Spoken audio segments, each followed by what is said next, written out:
Mike at night. Our news, our business. Hey, if you here at nighttime, then you're here at the right time. Hey, let's get busy. You know we stay on that love, support, and protect. Always. You know how we do it. Y'all come in here and talk to us tonight. And don't forget, tag and share this video. Several times. You know we love you if you do. But we even love you if you don't. Hey man, I got a good one for y'all tonight. So, because you know my guy usually comes with the little known facts or some type of hilarious news feed. But I didn't even want to click on this today because I knew it was some sort of clickbait. But there was a woman who gave birth to a child that was technically, now understand, that was technically 3 weeks younger than she was. 18 weeks. 18 weeks was it? Oh, no, 18 months, pardon me. 18 months? 18 months, still. Okay. Right. Okay.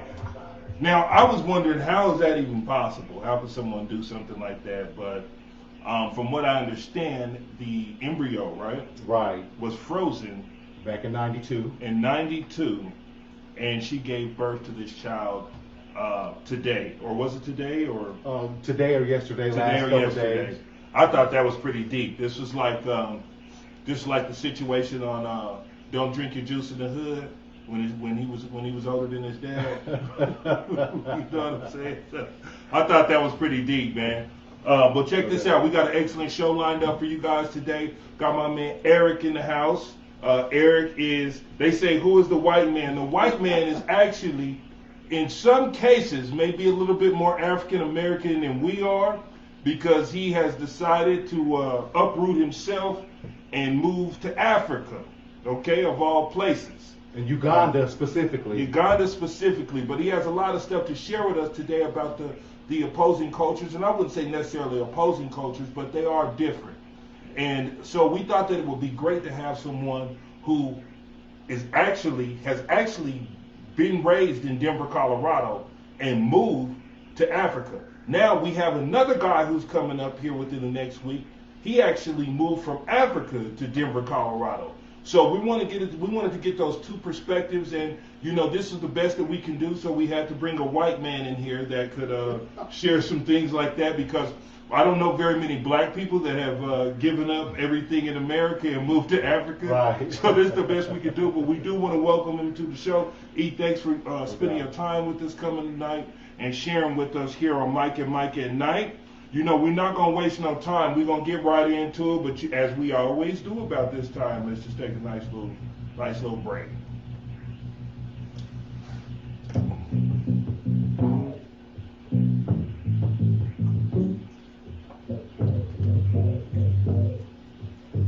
Thanks for settling for me, man. Mm-hmm. You know what, man? It's the best I could do it. Moment's notice, you know what I'm saying? Hey, but yeah, exactly. Nah, you're good, cool. You're good.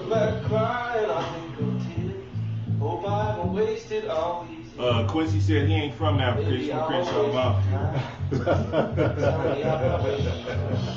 Look back crying, I think of tears. Hope I haven't wasted all these years. Yeah, I already knew. I knew what he was gonna say. You knew that was coming. I knew it was coming. But anyway, man, hey, we all about that love, support, and protect. Mike and Mike at Night. If you here at nighttime, then you're here at the right time. And you got here just in time because we're getting the show started tonight. Before we go into everything, we give you a little bit of background as to who my man is, how we know each other, or do we want to do that? Do you think it's important? Sure. Quick spiel. Okay, so how did I meet you? Man, we work together. Okay. Teaching Okay. the youth, Park Hill. Okay. Straight out of Park Hill. Yeah, Park Hill's finest. A lot of the students that went to Hallett Academy are very familiar with me and himself. We tried to do what we could to instill the best that we could inside of the African Americans living here in Denver, Colorado. Yeah. And I could say that this man did an excellent job with that. He was very sacrificial in his giving, and extremely sacrificial in the time that he spent with the children and trying to get them on a more responsible level than they may have been when we found them. Would you agree with that, E? Yeah, we did our best. Okay. We made a good team. We had some incredible kids, a lot Okay. of talent, and Okay. we were fighting an uphill battle against the system sometimes. But we did. Okay. Yeah, But we did. We worked But our you did. hardest to provide the kids some opportunities, not only in school but outside of school. Okay. To, And I appreciate both of you see brothers something for bigger doing than that. Yeah, you know, we had a few clubs, after school clubs that we did. We worked very closely with another one of a very well esteemed and recognized person that we do want to have on the show as well, Terrence Roberts. Oh, man. He did an excellent job with the youth, and this was just kind of like when myself, I was starting out, Terrence was starting out. We had a lot of different programs that we would do. After school programs, I believe Terrence started the Prodigal Son Initiative. Myself, I ran a few after school clubs, chess club, video club, what else? I had a bunch of clubs, tech club. We did a lot of different things there, but just to try to engage the children and just give them some options in the inner city away from drugs and gang violence and things of that nature that children so easily get caught up in today's society, today's culture, especially the community that we live in. But without any further ado, I know my brother here has some questions that he wanted to ask, wanted to throw my man today concerning some of his decisions to move out of the to move out of the United States and move into the People's Republic of Uganda. So Eric, what made you want to move to Uganda? Of all of the countries in Africa. Right. You had the whole globe Yeah. to go to, but you picked Africa, a country in Africa. So what made you do that? And more importantly, leave the United States. Yeah, I think my circumstances were probably kind of unique, and I was at a place in my life that was pretty unique. I had to take a year of sick leave from teaching, and about 12 years earlier, I'd been to Kenya with a good friend of mine that I met in Albuquerque, New Mexico, and we played soccer together there. Okay. And he's a Kenyan. He's an American citizen now, but at that time he was he'll always be a Kenyan. He took my brother and I out there 12 years ago, and probably 20 years ago now. But I'd always wanted to go back. Okay. And I can dig that. between work and I was coaching and teaching, and I had a nonprofit in Park Hill that I was working with the kids, so I had never had a chance. Then when I got sick, the end of that year, he called me up and said, "Hey, I'm going home again. You should come with me." So, which he always would ask, but I never had time. And at this time, didn't have my job anymore. I had merged my NGO or my nonprofit with another group, so I had some free time. Okay. And I went with him to Kenya for what I thought would be 3 weeks. At the end of the 3 weeks, he came back to. America? Yeah, he was living in Vegas. He still lives in Vegas. Okay. So would it be safe to say that you have an affirmation for black people? Yeah, I mean, yeah. What is it about the culture that you enjoy? I mean, and I'm not specifically speaking about here in America, but there in Uganda. What about the culture in Uganda? Yeah, what did you like about Well, it? I think for me, the things kind of growing up in Park Hill and in that community, the things I most love about African American culture, I found, in my perspective, came directly from Africa. This warm, welcoming environment where people bring you in their homes, and once you're in the home, you're family. Okay. And that's, Africa is very much, that comes directly from Africa. Okay. So Are there lots of Americans in Uganda? And specifically, are there other African American or black Americans from the United States in Uganda? Because we know those are the real Africans, right? I have been there 7 years. I think I've met two black Americans. Okay, so not that many then. No, not a lot. Okay. There's a number of Americans there. We have the U.S. What do you call it? I don't know. But there's a lot of NGOs, military people there.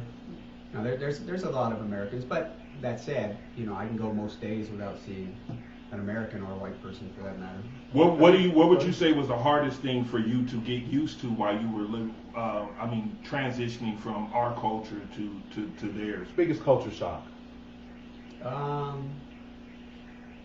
The materialism is not really part of the culture there. Really? It's it's growing, brands are growing, but it's just not a materialistic culture.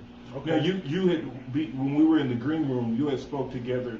You spoke with us about the newly elected president that's coming up. Right. There's an election coming up, but whether he'll be elected or not remains to be seen. But even if he does, it seems that the current president, who's been in power since 1986, has a stronghold on the country and has said, much like one of our leaders here in America, that even if he loses the vote, he will not step down from office, and he actually has the backing of the military. So, in your opinion, what is the main cause of the political instability going on in Uganda right now? Probably lack of opportunity and lack of jobs for the youth. Uganda is the second youngest country in the planet. Oh, wow. And the average age of 27, I believe. So, and I think 70% of the population is under 30. Does that younger culture cause them to be more progressive in the way that they think socially? Well, yeah, I think so. I mean, social media is there. And most young people are for the political opponent, who was Bobby Wine, right? Yeah, indeed. Bobby is, the ghetto president. He's now trying to become the official president, and he's social media. He's favored. He's got 82% of the support on social media, right, to 12% for the president. The current president.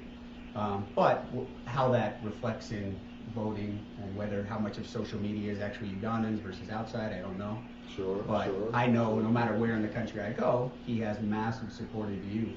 This guy drives down the road and people just come from everywhere just to wave and see him. Do they show that same energy for the current president?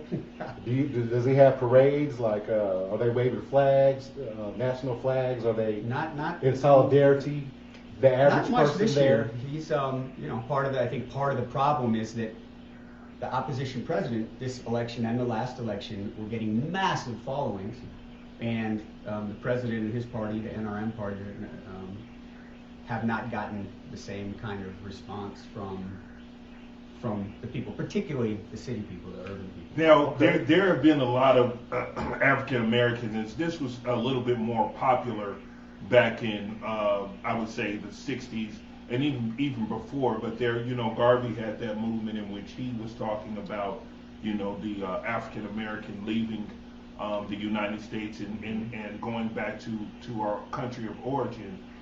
What do you think would be the biggest problem there with the average African American? Do you think the struggle would be for us to leave here and go back to our country? Are we just too spoiled here? Would it be that big of a culture shock for us? Yeah, I think for most people it would be. For most people. For me, it would have been, at any other period in my life, it would have been a struggle for me. But I was at a point in my life where I think I was searching for something, and you found it there. I found it there. Okay. Would you ever come back here to live permanently?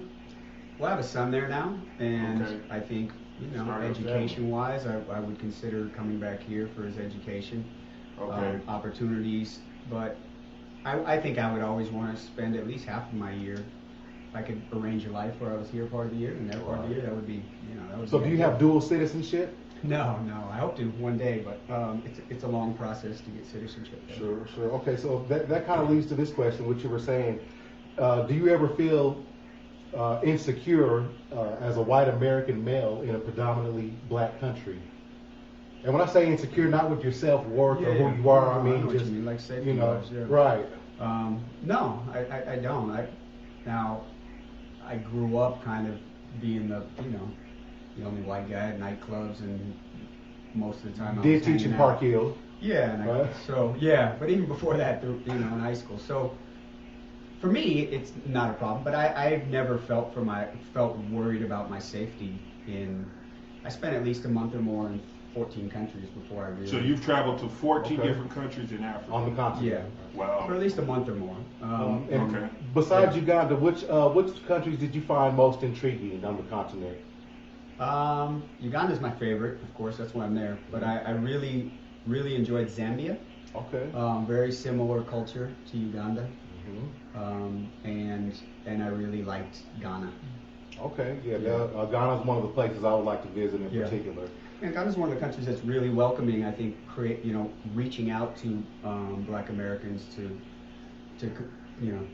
come visit and even make home there. As many of us do have Ghanaian heritage, at least that's what I've been taught.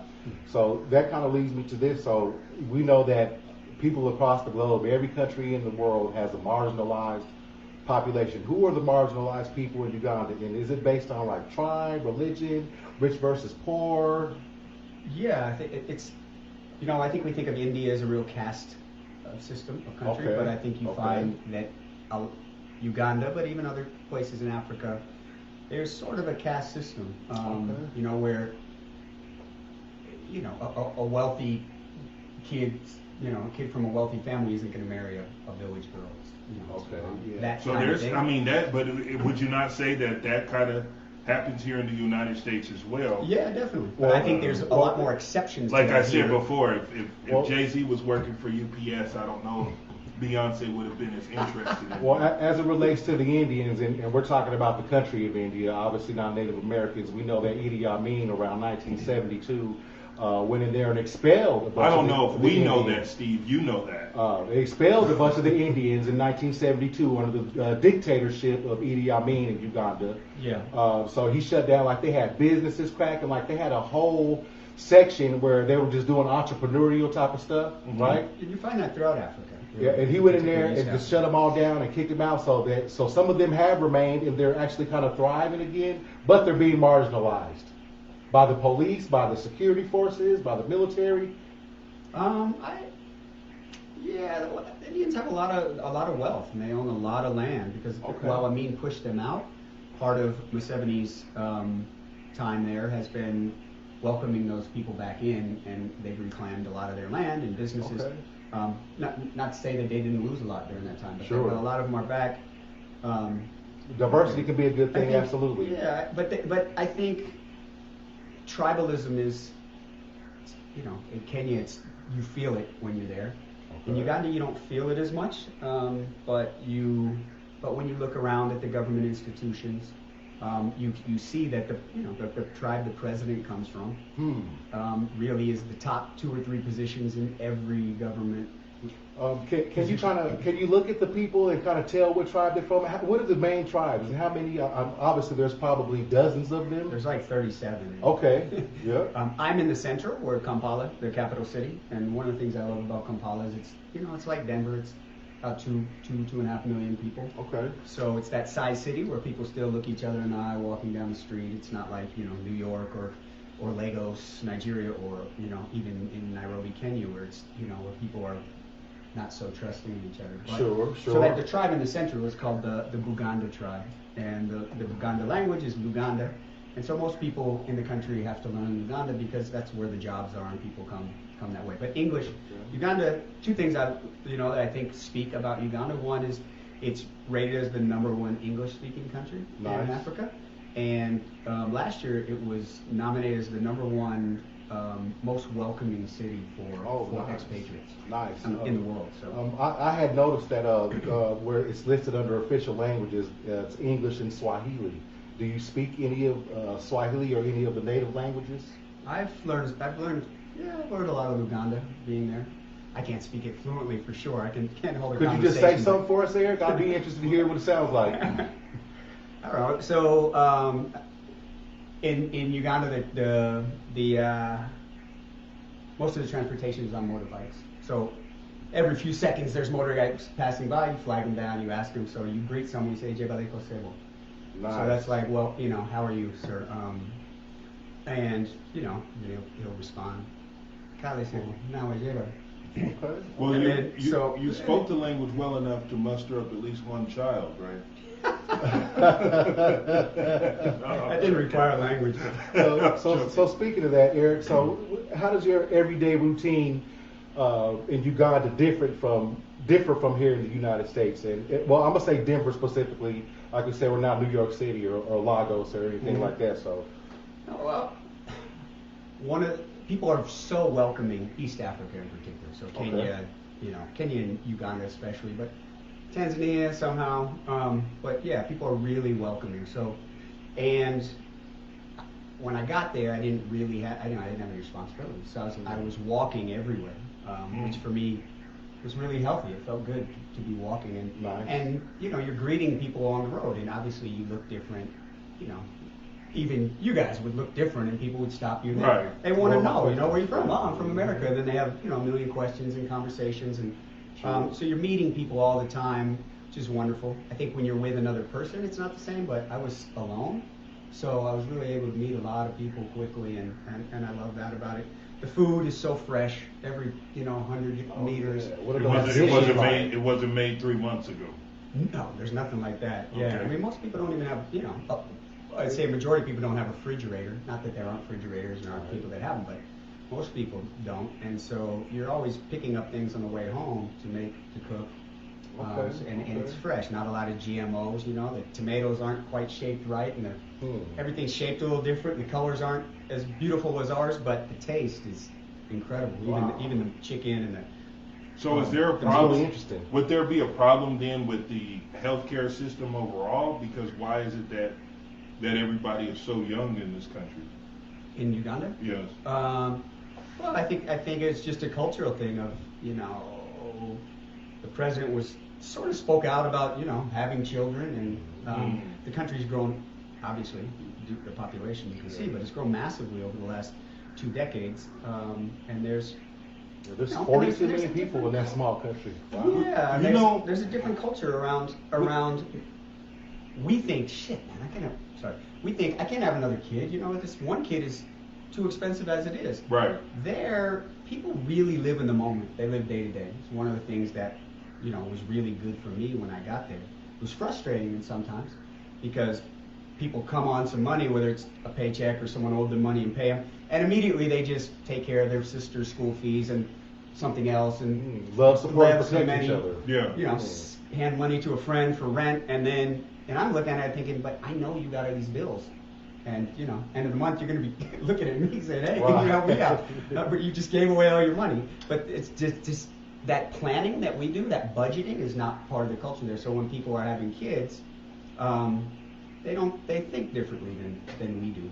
And that's something that I kind of wanted to talk about a little bit because I have a couple of friends, one from being from Faso, how do you say it? Burkina Faso? Burkina Faso, and then I have another friend that is from Somalia, and I was speaking to these gentlemen, and what really kind of blew my mind was that they all have, it seems like, a similar outlook as far as how family goes, how they see each other, the responsibility that they have towards each other. That seems to be a lot different than us as blacks or African Americans living here in America. It seems like they have a fiber, or just it being in their DNA, that they know each other. They know the respect that they have for family and their elders is extremely high. Yeah. As opposed to here, where it seems like with every generation, it comes with the degradation of respect for elders and their family.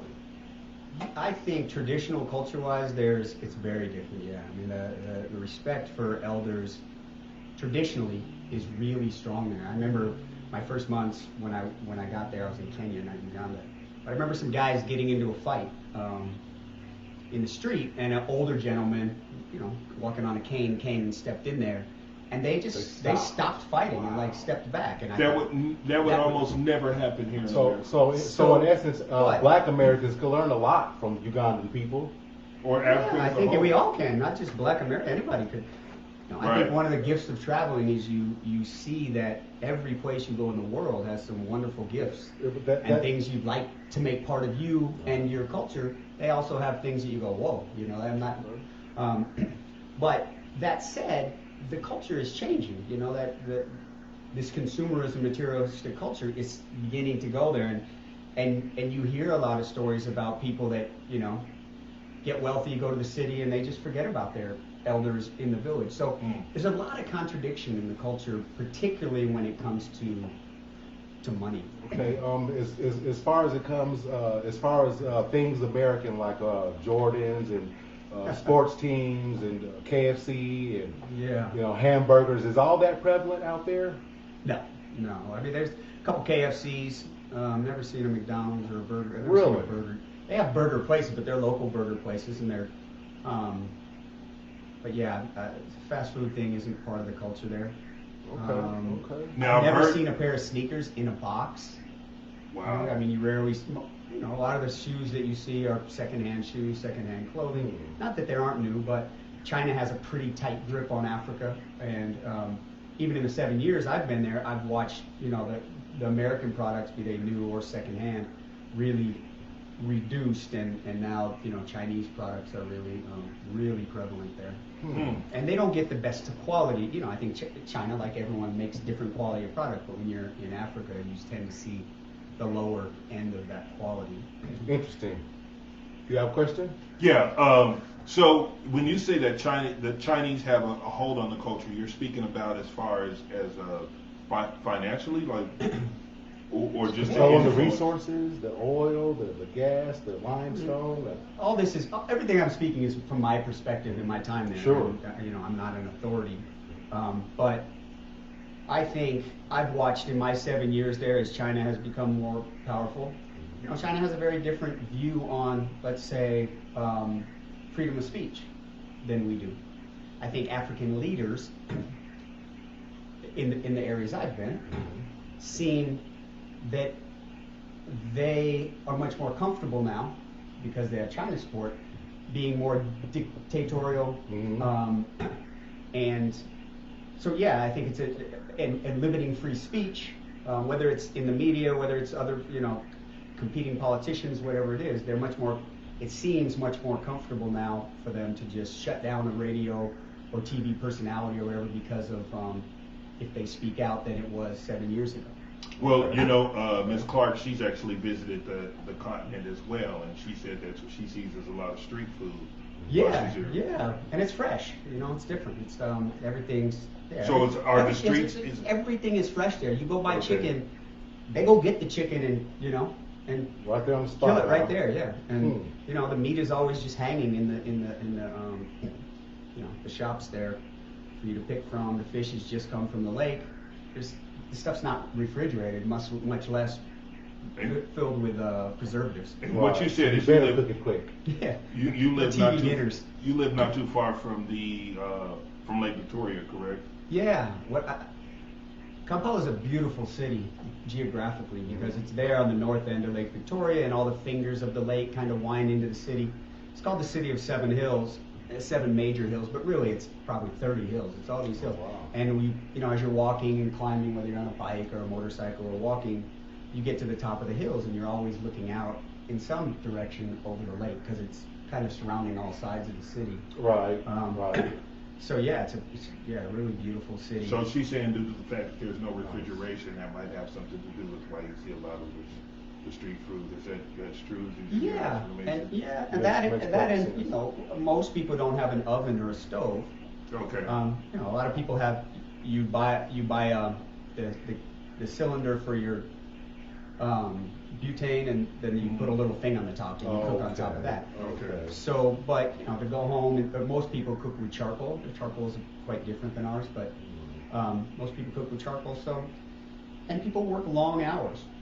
So most people are going home, 7 to 8 o'clock, and going home and cooking a whole meal is, After a can long be a day's challenge. work, wow. So, Yeah, well, I think I agree with what you said earlier when you were saying that we as African Americans are especially spoiled. This country has spoiled us in many ways, and some of the things that they are able to do there in that country, in the way of the traditional feel of blacks coming together, we have somewhat been robbed of that due in part to social media and the social tension that exists here in America, and just basically the overall breakdown of tradition and the black home. Yep, for sure. Most definitely. And so, like we were talking earlier, and I was, as somebody that would like to visit Africa someday, so what I want to know is, with like him and myself, would they perceive us as black men, or would they just perceive us as Americans first? In your estimation? Americans. You'd be an American. We just be American. They don't care light, dark, white, Hispanic, Well, I mean, American. Yeah. But I mean, obviously, Does the colorism term for a exist white- there? I would get a little bit more love than him, though, right? Yeah, wouldn't Yeah. you get, because... He'd probably get more love than you. Oh, really? Brown. Oh, I would. Yeah. Oh, okay. Yeah, Oh, I mean, Ugandans are Oh, somewhere they'll love you. they're That's very beautiful, dark skin, and so the term in East Africa, the Swahili word, I don't know if it's originally meant white person, but they call white person Mzungu. You'd be a Mzungu. But not him? No. No, bro. They might. He's American, so I'm a real some one, people bro. would call him Mzungu just because he's American. No, I'm a real one, But bro. Okay. even a Ugandan, you know, your complexion would be a Mzungu. Yeah, because you got They say it in kind of a you look teasing- kind of I have a Mzungu. white teasing way. grandfather. I can't help that. Well, you look kind of Mzungu, not me. Anyway, okay, I well, look Nairobi. I needed to know that, but I was honestly expecting you to say that they'd show him more love because, No. you know, just I mean, because of his look, skin people- tone, you know? But that's all there's- good. Depending on how you know, define racism, but I feel very welcome in Africa. Most places I've been. Okay. Now there's a balance to that because as an American, people are going to approach you and people are going to treat you well often because they want They something. think we got from money, you. right? Yeah. So how much of that is genuine or not, you know, each year I feel, and each interaction I feel a little different. But one of the things I loved about Uganda, I was coming from Kenya, and Kenyans are pretty socially aggressive, you know, really friendly and welcoming, but kind of in your face. And Uganda has a very polite, respectful culture. And so I'd been in Kenya for like 8 months, and I went to Uganda, and suddenly I felt invisible again, you know, which felt kind of nice. Like people didn't come up to me and speak. People didn't really even smile. If I smile at them and say hi, they're very welcoming and they smile and say hi, but they don't invade that space. Look, and I loved that in Kenya when I got there because I'm meeting all these people quickly. It's a lot of fun, but Sure. over time it gets exhausting because then you start having to figure out, okay, which of these people is genuine and which one wants something, and most of the time they want something, but you know, how do you balance that? So you Bill said Clark here, Go ahead. hold on real quick, because she's kind of making me laugh with some of this stuff. She says that she ate in high-end restaurants and stayed in hotels, and then she went on to say that Americans get kidnapped for ransom. Is this true? You're painting we a had picture one. that we're not going to get kidnapped. And I was going to ask something similar to that. So, Okay. Yeah, there was, ahead. since I've been there in 7 years, I know of one kidnapping in Uganda. I haven't heard of any in Kenya. So why wouldn't I they think- kidnap but you? Look, but Nigeria is a different, Nigeria is a different story. Because in Nigeria, you don't have tourists. East Africa is a lot of tourists. So people are partly welcoming because this is a big part of their money. Mhm. Their GDP is tourism. So in East Africa, Tanzania, Kenya, Uganda, Rwanda, a lot of visitors, they're really welcoming. Nigeria, I spent 6 weeks in Nigeria, so I'm not an expert, but people were really friendly to me, but you didn't get the impression that they almost ever saw, white people there. And they have the big oil business. So the kidnappings, at least that I know of, they've had many in Nigeria, are because they know that these big oil guys, you kidnap one of them, now their company is going to have to reimburse you. But a random guy walking on the street like one of us, I think it's pretty unlikely. Right. So for the most part, it seems like you probably had scarier experiences in American cities, like maybe Detroit, Baltimore, Memphis, New Orleans. Yeah, I think there's parts of New York that I don't know if I've been scared, but there's parts of New York where I was pretty careful. For sure. I've never been to Philadelphia, but yeah, there's not a lot of, I don't know, if you use common sense, I think most places I've been in the world, you can, You can get through. You got to You're stay okay. yourself I out.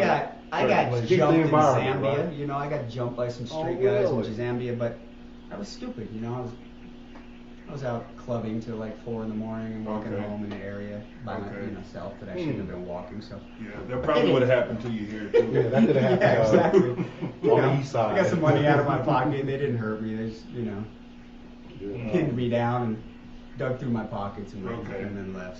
So speaking of money, obviously the cost of living there is going to be a whole lot cheaper now. We also know that the wages are a whole lot lower. So what's the difference between budgeting here and budgeting there? They don't really have the money, I'm assuming, the same way. Yeah, I mean, right? people work there to eat tonight. Okay. Generally speaking. Gotcha. The average person, right? Not everyone. I mean, there's people making huge money there. And the middle class is really growing in Uganda, but there's still a lot of people struggling to get by day to day. So it's, but I think as an American, you go there and you think, how do I make money? The opportunities are really limited, and most of the people, expatriates you see there, are either people who had some wealth and could start a business there, like a and there's some high-end restaurants in Kampala. So what have you chosen to do to earn a living while you're there? I opened a gym. So I bought a lot of gym equipment here, and over a couple years that I was there, and then I shipped it over. You got basketball courts there? I got a hoop, yeah. Okay. Well, it's not like a full court. We can't really play games there, but we use it for training. Some of that. So you open a gym. You have the locals that manage that for you, or? Yeah. I have some local people. Nice. And one more question, as it relates to the pandemic, how has that affected Uganda, in your estimation, as opposed to here? Is everybody wearing a mask out there? Are they closing down businesses? Are they shutting down facilities? No, that's an interesting question. When the pandemic started really hitting in the U.S. and Europe around March, and the president shut down the borders and basically shut down the city.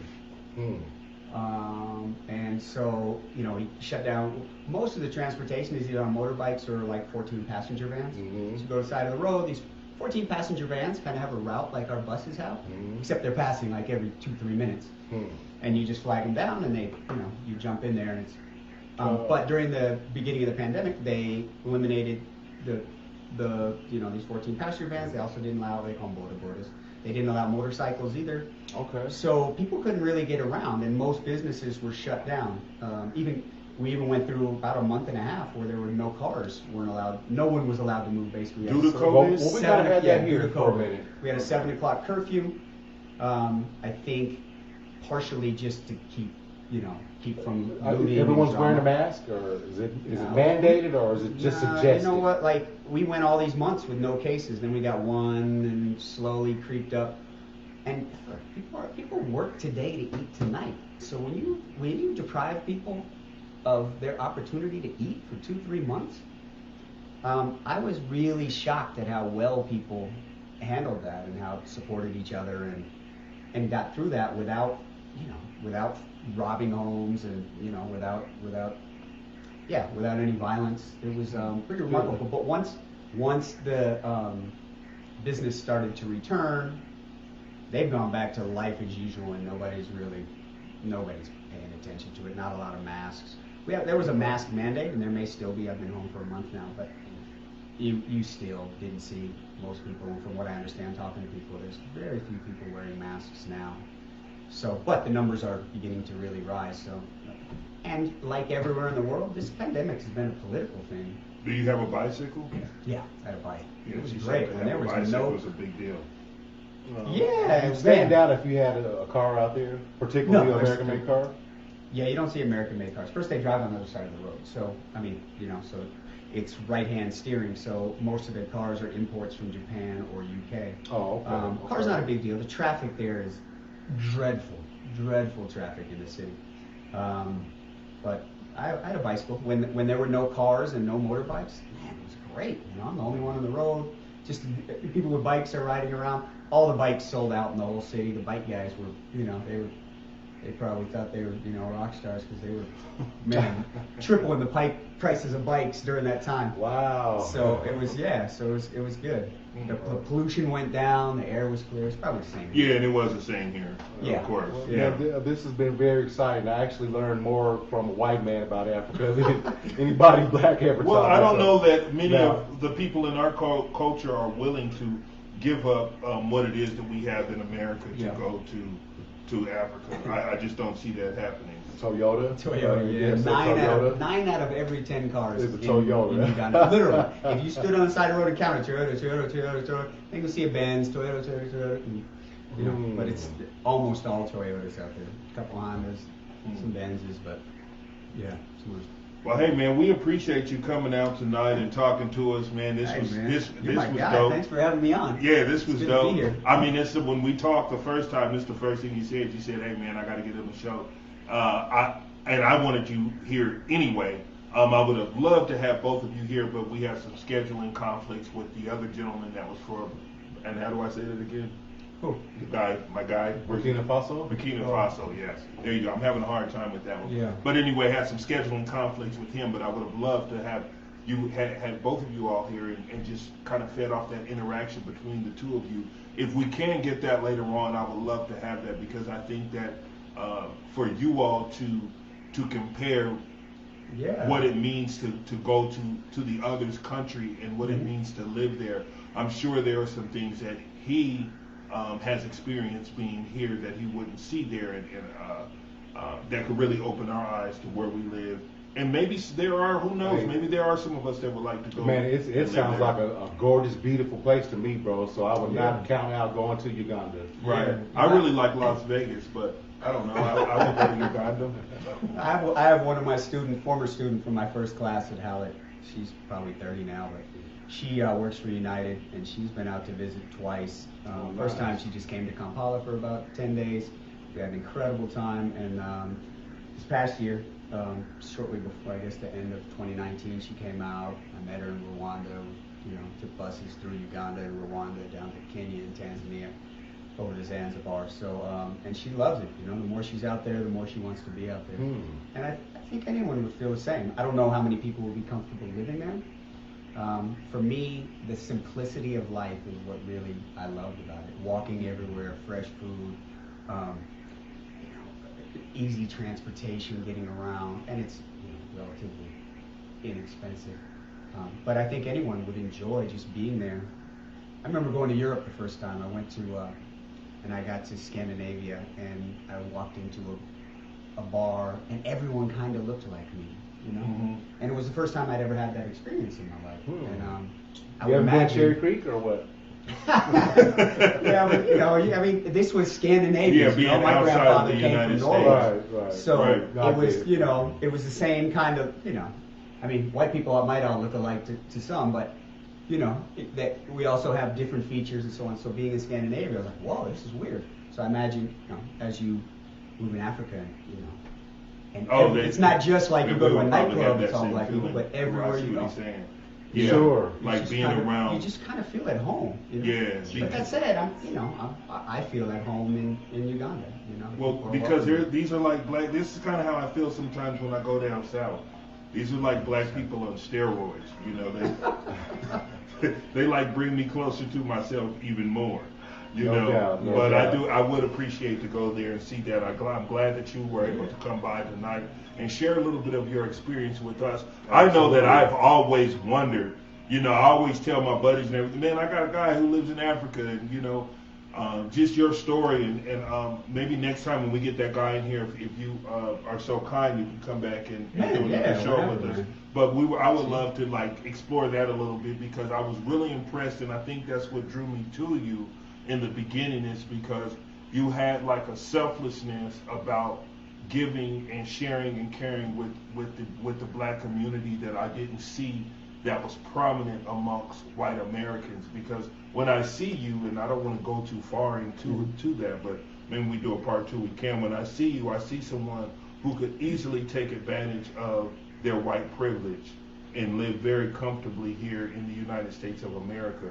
For you to pretty much sacrifice that to go and be with our people, I just think that's more so than we would even be willing to do. So that's why I say hats off to you for doing that, and for the love, support, and protect that you have shown us. So I want to thank you again, Eric, for being here tonight. Steve, I appreciate you and those thoughtful questions that you developed. Kind of frank. You know I was going to go in. Oh, I knew it. I knew it for a fact, and even more so the next time around. But hey, we appreciate you guys for being here with us tonight. Mike and Mike at Night. Our news, our business. If you here at nighttime, then you're here at the right time. And it's all about that love, support, and protect. You guys show my man E some love, and we getting out of here. Y'all have a good night.